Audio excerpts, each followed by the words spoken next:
Hey everybody, welcome to Drive Through View 810. Today we're going to do something a little bit different. We're going to talk again about Warhammer Quest, the 1995 edition. I've done a couple of videos about it already, although it's been probably a couple of years since I've done a video on it. It just recently hit its 30th anniversary a couple of weeks ago. So it was published 30 years ago in 1995, a couple of weeks ago. And I will have a link to my other two videos, which kind of cover sort of my custom built Warhammer Quest stuff, as well as some fan content and that kind of thing. And I also have I'll have a whole bunch of links in the description, but also just to some other videos by random different content creators. Dungeon Dive has covered a lot of these. Some other folks that I'm not remembering the name of them. Above Board, he is a channel that I'm a fan of. And some other folks, which their names are escaping me, but I'll have their names and then links to their videos in the description below. Some historical stuff, you know, some kind of deep dives in the design, that kind of thing. And great people that I really enjoy watching. Today, what I want to talk about is this set of books here. I got a whole bunch of books. And these were sent to me by a person named Little Monk, who I've talked about before on my other videos. He generates fan content and updates for the game. He's been doing it for several years.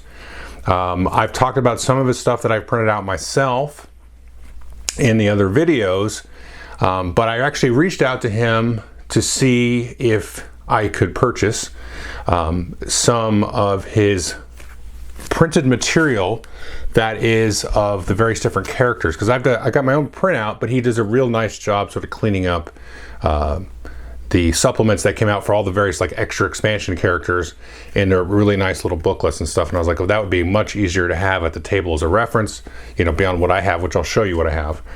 And I have some other of his stuff printed out. And then he said he doesn't have any of those currently, but he's currently kind of gone through a print run of these larger books, which I'm going to talk about. And one sort of set of these, I've already printed some of these, but I got, you know, sort of official, nicely printed copies of them. And there was one sort of thread in here that I was looking at getting, and that was going to be the next thing I was going to get beyond the character prints. So I'll talk more about like what he's got in store. I think he's got a couple more planned, and then he's going to be kind of done with some of the adventure books, he says. We'll see if he holds true to that, and there's some other things we'll talk about. So I just want to kind of throw this one in addition to those other videos again, which I'll link below. And, you know, this is a review. Some of this I've not played with, some of that I have, and I'll talk about the stuff I have and what I kind of like or don't like, or what I can take and leave about it when I go through it here. We won't come back to the talking head here. And then I'm going to talk about sort of how I plan to kind of use the rest of it that he sent me, and how folks can kind of get into it. And I will just say up front, I've found his stuff to be, on the whole, extremely high quality in terms of the production, and also just the clarity of rules and all of that good stuff. I mean, he takes his time. Some of these expansions he's worked on for years, and you know, or at least several months. And he's got kind of a process that he's been going through, so I'll kind of explain that as we talk through some of this. But if you're into Warhammer Quest or thinking about getting into it, one, I would definitely take a look at his stuff. I would say don't worry about his stuff. If you're trying to like hunt down a copy or build your own copy, you do that. I would not overpay. I was lucky and got my copy right at the beginning of COVID, before the price of everything sort of collectible and rare went up, and the price of other things went up too. But you know, we saw this thing where like video game cartridges were skyrocketing, and out of print board games were skyrocketing, and all this stuff. And so I personally would not go and purchase, as of this 30th anniversary of the game, go and purchase a copy from somebody on eBay for like $500. And that's kind of what they're going for. I've seen them going for $500-$600, and I just do not think it's worth that much to do that, especially when there are plenty of videos and files out there. It's a long out of print game, so I have no sort of moral abhorrence to printing out this game on your own. And I would recommend do that, because I think the game is actually fantastic, and I think the process of creating your own tiles and getting your cards printed and all that stuff is a lot of fun. And I would recommend it in sourcing models and using proxy models and all that stuff and kind of building, like I did, you know, your own kind of little old world setup to run Warhammer Quest games in. It's a lot of fun. The craft side of it is fun. The game is fun. The whole thing is fun. So let's go down to the table. We'll talk about some of these books, which again, I would look at after if you're not into Warhammer Quest yet. You know, get into it however, but then as you kind of slowly get familiar with it, then I would definitely take a look at his stuff. If you do that right away, you will be totally overwhelmed because you haven't even played the game yet and you're looking at like, you know, there's a dozen books here I'm going to go over. So let's go down to the table and we'll take a look. Okay, so let's go ahead and just dive in here. So before we get into the printed materials here that were printed by Little Monk, I just want to show you what I kind of had.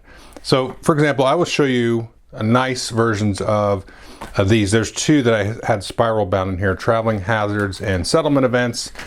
And you can kind of see, okay, this is about what, if you download the PDFs, which are going to always be free from his site there. And he's got a great Facebook group where he's always interacting with people. So, you know, you can go check stuff out there. I'll have links to all that. So this is fine. This is very nice. And this is what I kind of hoped to get from him initially, what kind of triggered this whole conversation here. And these are rules for all the various like extra characters in here. And there's all different sort of levels of print quality in here. Some of these are just scans from, you know, the original rules, and some people have kind of gone through and cleaned them up and nicened them up a little bit. But he will have, again, probably, and he did have some really professional looking like reprints of these rules. So that you can kind of look forward to in the future. Now here, let's kind of go through this.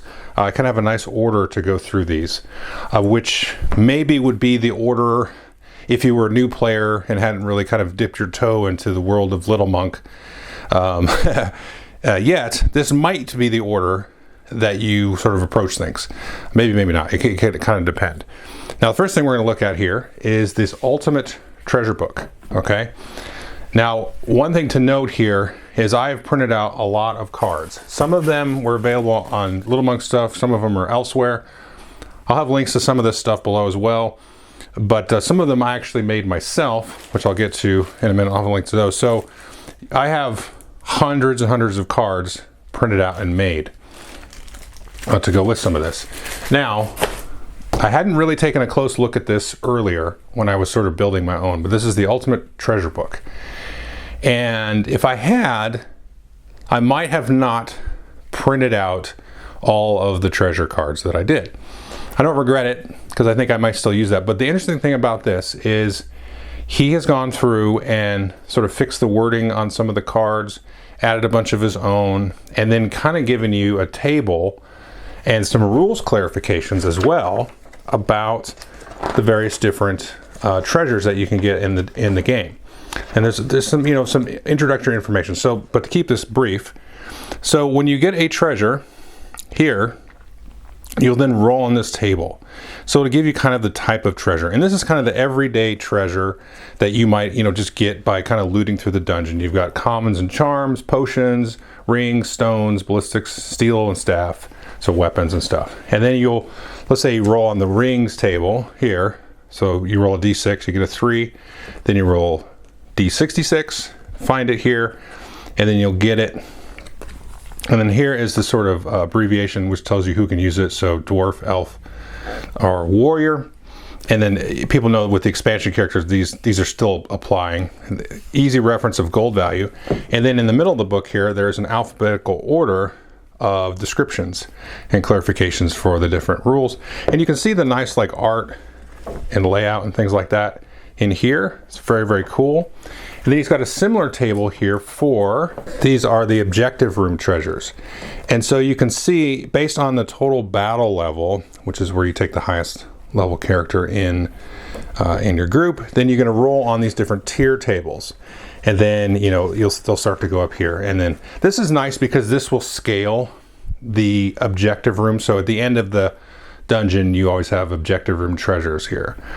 And so that was one thing that you could, I could kind of take or leave it, honestly, because it's more like playing, if you've ever played the video game Morrowind, in that game you can get like really powerful treasure at the beginning and be, I don't know, kind of godlike, which is kind of fun in a way. I mean, it's not a good or a bad thing, but I kind of like this idea too, where you can tier it so it's a little more balanced, where if you just shuffle, you know, the objective treasure deck and then draw a card, you could get something kind of worthless sometimes, not usually. You can at least sell it, right? So that's not worthless there because gold is very valuable.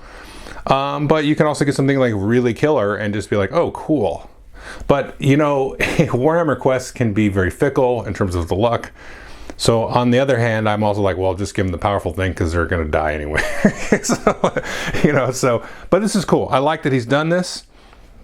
And then he's also talks about in the back just some other clarifications and also things like where he's added treasure and stuff like that. And you can find the source here in the front. There's a sort of a abbreviation chart here. So if you're like, oh, okay, I don't really want to use any of these treasures from this pack or something like that, then you can go, okay, let's re-roll because this is from Castle of Darkness, and maybe you don't feel like using those treasures for some reason.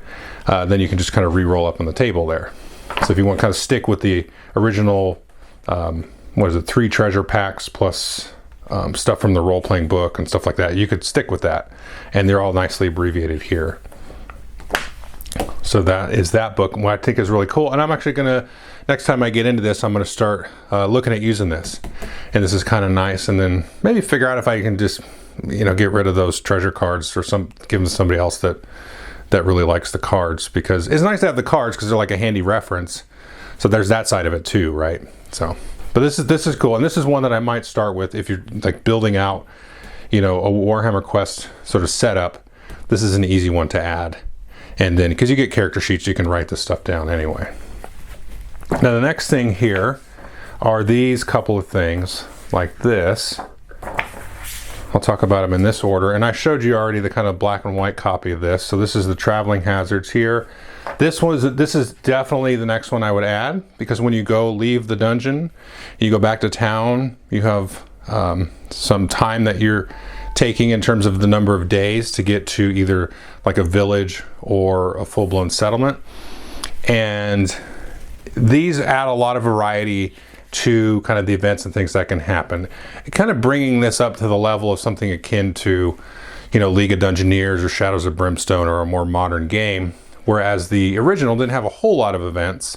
And these are kind of also, again, broken into categories. You roll a d6 to see if you get imminent danger, active nature, an encounter, some kind of object, event, or place, and then you roll on a d66, and then you go and find, okay, maybe we rolled imminent danger, and then treasure or your life. So maybe these are some bandits that come up to, some highwaymen here that come up to cost your group, right? And you can see the art and stuff's pretty cool in here, just reusing some assets and things, and very, very neat. So this is another one I would quickly add to this after the treasure book.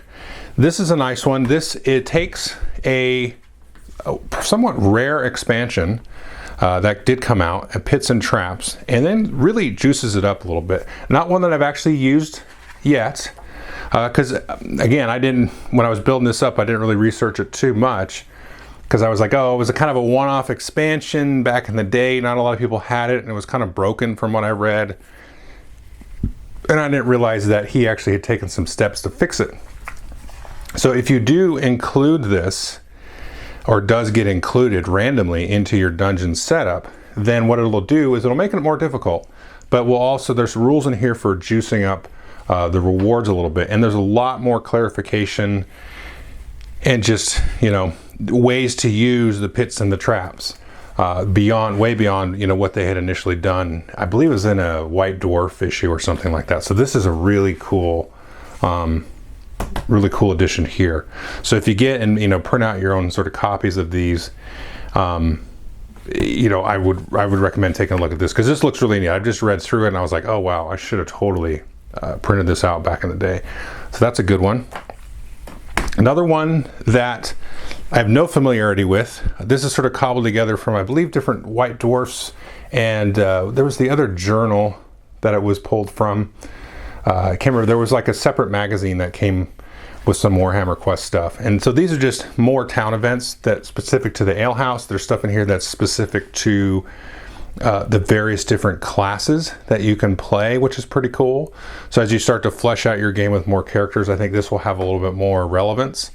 And you know, it's neat. It's just a kind of role-playing sort of fun aspect of things could happen when your party goes down to the bar. So yeah, this looks pretty cool. So this would probably be something I would get kind of at the end of the road. It's a lot of extra. This is just something I think that people that are seasoned players that are kind of familiar with the game, they want to add a little extra spice to just add some variety. This will be a good one. Now this next one here, the settlement events, this is another one that I had printed out. I played with this in a certain kind of way, but this is what led me to what my next sort of edition was going to be for me personally, which is this Ultimate Adventure book, which I'll get to in a second. Because the game itself, the base game, has its own settlement events, but not that many. So if we get into here, you've got different areas here. So you've got outside the gate events. So what this is for is there can be some events that will kick certain characters out of the settlement that they're in. And so that doesn't mean that, you know, your character, the barbarian, or whoever sitting outside the gates doesn't do anything. They can still have things happen. Like you could have wandering merchants come by. The city watch can sort of go, hey, what are you doing here? Bandits going to cost you, that kind of thing. So you can still have events happen, but you won't have any shops that you're going to have access to. And then there's a section for village events, town events, and city events. And there's some extra rules for pets and things like that. So again, you roll in the D66, and these can happen here. So I kind of used this in a certain way before because I did not have the Ultimate Adventure book.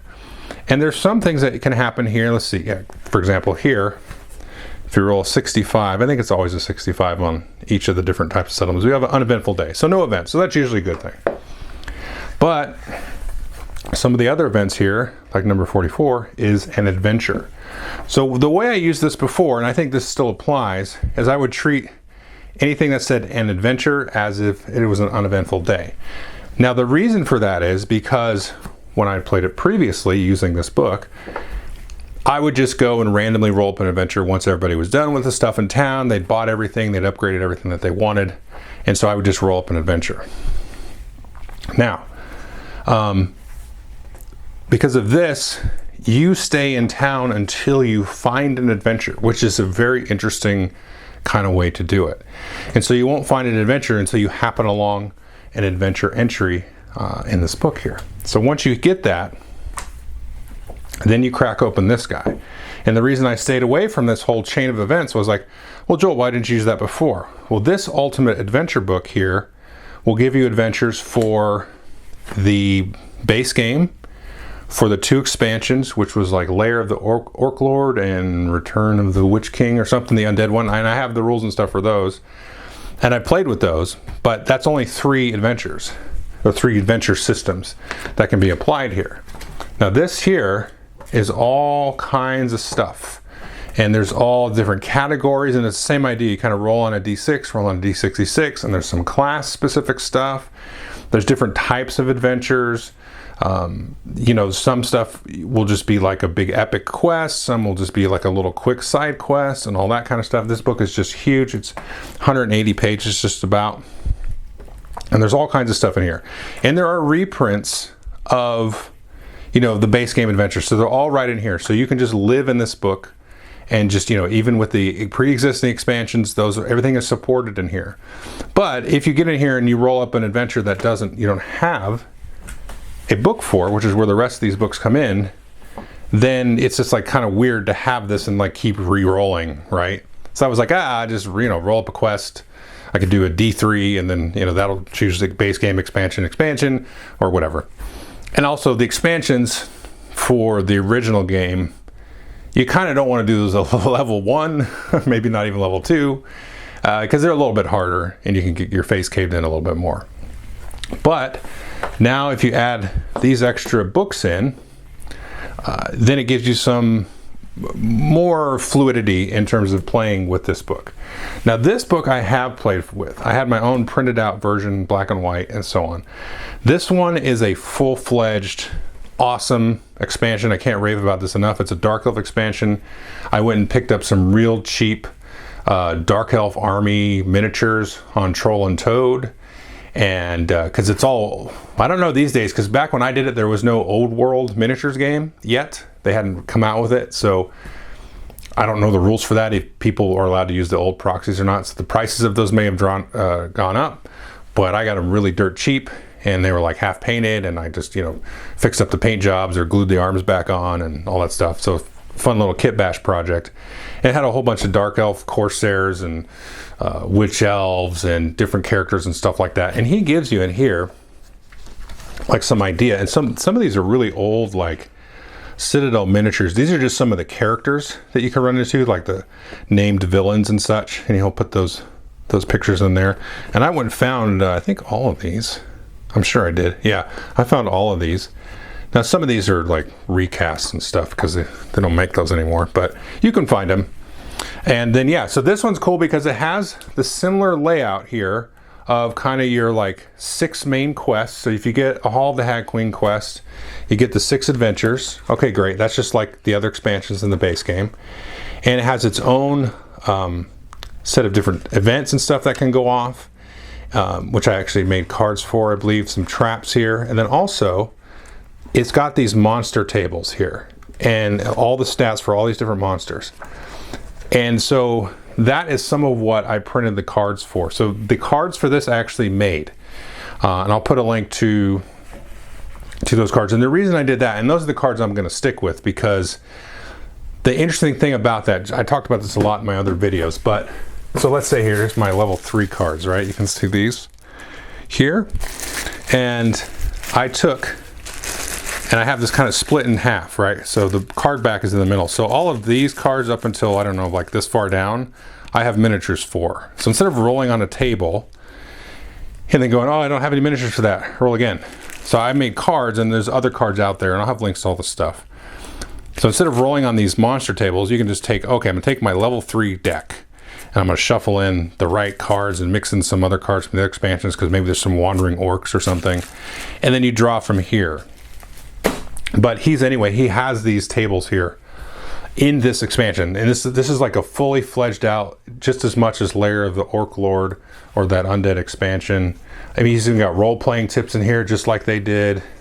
All kinds of stuff in this one. This is just a coolest thing, and it looks like, you know, it could have been done by anybody. Not that it could have been done by anybody. It could have been done by, you know, Games Workshop or anybody like that. That's what I meant to say. And little scenarios and stuff like that. Really cool stuff. So this is the one that he has fleshed out all the way. And so this is the one I went right after, because I'm like, this is cool. This is a fun project. This is something I can get after, and it'll kind of work within the system because it's complete in a way.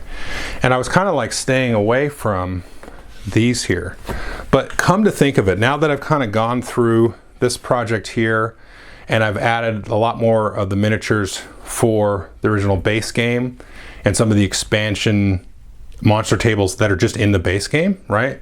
So speaking of chaos dwarves, like I've got a little small group of chaos dwarves and hobgoblins, you know, some corn guys and zinch guys and ogres and all kinds of stuff that didn't come in the base game. Like, I've got enough variety of monsters that I don't really think, and I think it was maybe slightly short-sighted of like, okay, well, he hasn't finished these with all of the different monster tables and stuff like that, so I don't really need to worry about these. I'll wait till he finishes those and maybe look at them then. But I don't really think so, because I've got enough sort of variety of monsters and stuff to throw in that the part that is complete on these,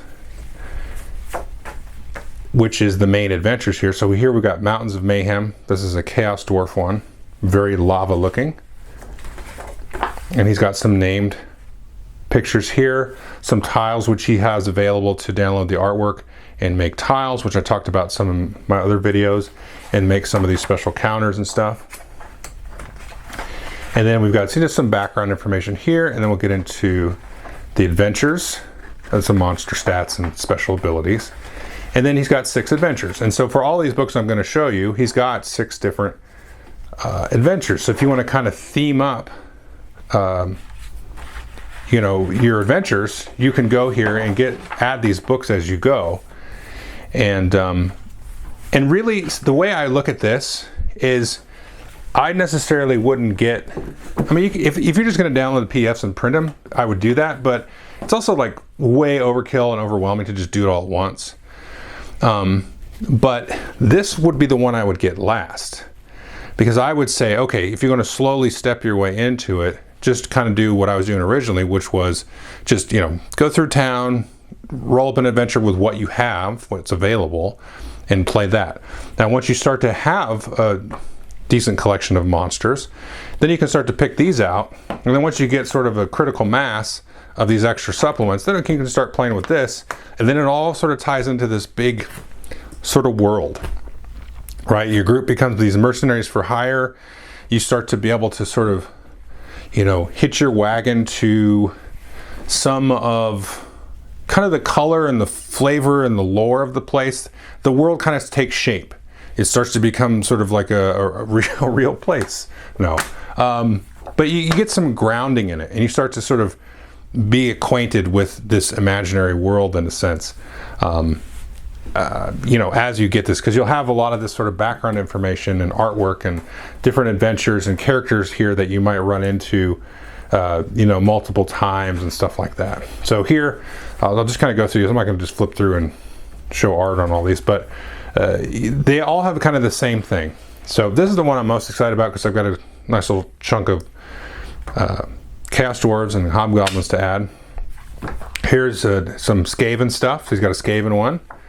Here he's got a couple of these horror themed ones, and I think some are more like ghost themed or vampire themed and that kind of stuff. So this one is Curse of Conshauten, which is one. This is Manor of the Spectre here, and here you've got kind of a fun Castle of Darkness one with Dracula and these kind of guys here in Sylvania, which I think that's old world accurate. I'm not super sure on that one.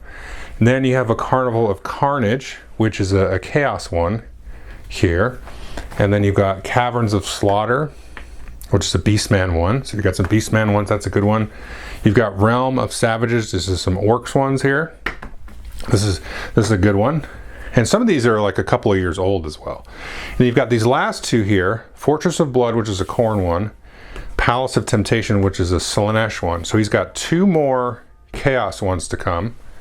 And one I think is done. It's called Pit of Nurgle, I think, or it's Pit of something, but it's the Nurgle book. And then he's working on the Tzeentch one, and that is theoretically supposed to have been the last one. But I see he's got a what are they called? The Night Goblins. Some other kind of goblin-y one, because you see there was no goblin one, just orcs, and yeah, that was it kind of as far as the greenskins go. So he might be working on two more, a Tzeentch one and a goblin one. I just don't have the Nurgle one. I think that's his most recent one. So he's got those, and then again he's also got nice, better printouts of the different characters and stuff like that.